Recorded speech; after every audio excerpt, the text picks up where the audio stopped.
nó có của Thái nè Thái rồi. Thái rồi Thái nên nó sẽ cá rồi cha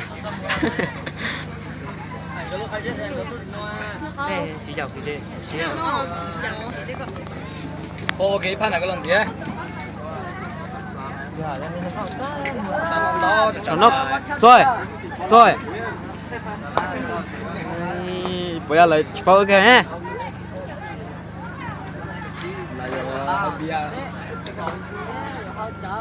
nè không bia hả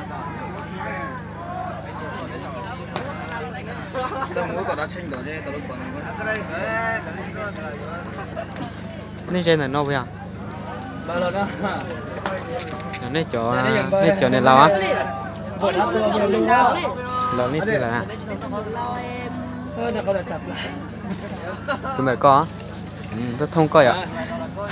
Là chỉ nó tao rồi chỗ ấy à lần câu một lần câu xì đây là nó có không có mình nhỏ nó tụi nó có bưng nào đâu có giá nó cái gì nó gao lia rồi gao lia để tụi bé nè bê phải luôn bê phì để tụi bé con nè để con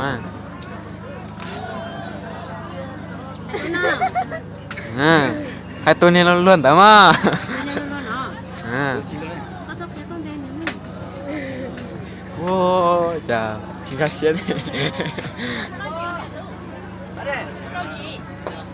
cho còn chỉ chấp là còn chỉ đâu lớn nè chỉ chẳng nó tàn như chứ là mà điệp thì chắc kém một tí nó có số mà thiên trời nữa